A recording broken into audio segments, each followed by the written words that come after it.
விஜயலட்சுமி வழக்கு வந்து நாம் தமிழர் கட்சி நிர்வாகிகள் வந்து மிரட்டினால தான் நான் வழக்கை வாபஸ் செய்யறேன் அப்படின்னு சொல்லியிருக்காங்க. அதெல்லாம் அவங்க அப்படிலாம் சொல்ல, நீதிபதி அப்படி ஒரு கருத்தை தெரிவிச்சுக்கிறாரு.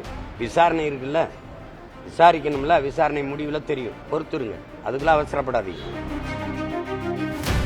அடிப்படை பிரச்சனைகள் இந்த நிதி நெருக்கடி பிரச்சனை இருக்க சூழல்ல இந்த மும்மொழி கொள்கையை வச்சு துணை முதல்வரும் அண்ணாமலையும் மாற்றி மாற்றி சவால் விட்டு ஒரு போர் நடத்த தம்பி, அடிப்படையில பெரிய பிழை நிகழ்ந்துருச்சு.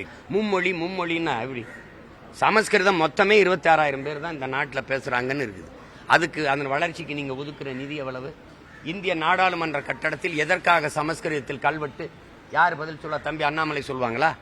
உலகத்தின் தொன்மையான மொழி, முதல் மொழி தமிழ், அது எங்க நாட்டில் இருக்குது, எங்களுக்கு பெருமைன்னு பிரதமர் பேசும்போது, இந்திய மொழிகளின் தொன்மையை தமிழிலிருந்து அறியலாம்னு பிரதமர் பேசும்போது, அதுக்கு நேர எதிர்கருத்தை தம்பி அண்ணாமலை பேசிட்டே வர்றாரு. பிரதமரே எழுத்து பேசுறீங்களா? அப்போ அங்கேயும் அப்ப அவ்வளவு தொன்மையான மொழிக்கு, பெருமையான மொழிக்கு ஏன் இந்திய நாடாளுமன்றத்துக்குள்ள, இந்த நாட்டின் நாடாளுமன்ற வளாகத்தில் கட்டட அந்த இடத்துல கல்வெட்டுல எங்க மொழி இல்ல? ஏன் இல்ல? 22 இந்திய மொழிகள், எல்லா மொழிகளையும் கல்வெட்டு இருந்தா என்ன இடிஞ்சு விழுந்துருமா? என் மொழியை அங்கீகரிக்காத நாட்டில் எனக்கு என்ன பற்று வரும்? என் தாயை நிராகரிக்க வீட்டு மேல, நாட்டு மேல எனக்கு என்ன பற்று வரும்?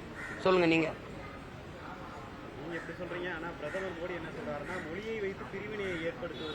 நீங்க தான் செய்றீங்க. நீங்க தான் ஒரு மொழியை திணித்து இந்த நாட்டை கூறு போடுறீங்க, துண்டாடுறீங்க. நீங்க பிரிவினைவாதத்தை தூண்டுகிற பிரிவினைவாதிகள் நான் குற்றம் சாட்டுகிறேன். மொழியை வச்சு நீங்க நாட்டை கூறு போட துடிக்கிறது நீங்களா நாங்களா? ஒழுங்காயிருந்த நாட்டை வம்படியா திணித்து ஒரே வரி, ஒரே ரேஷன் கார்டு எல்லாம் இருக்கே, ஒரே நீர் ஏன் இல்ல?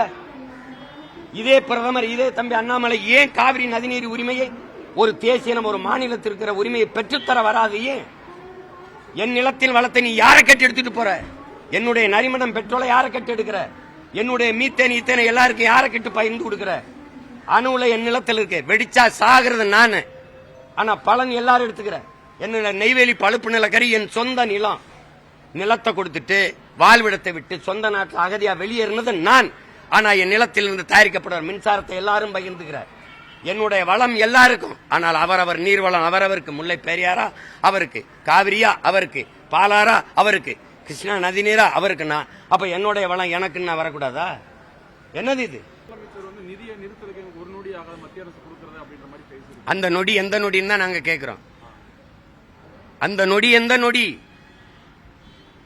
எத்தனை முறை சொல்லிக்கிட்டு இருப்பீங்க, புலம்பிக்கிட்டு இருப்பீங்க, எங்களுக்கு நிதி தரல, நிதி தரல, நிதி தரல. தெரியல, தெரியுது இல்ல?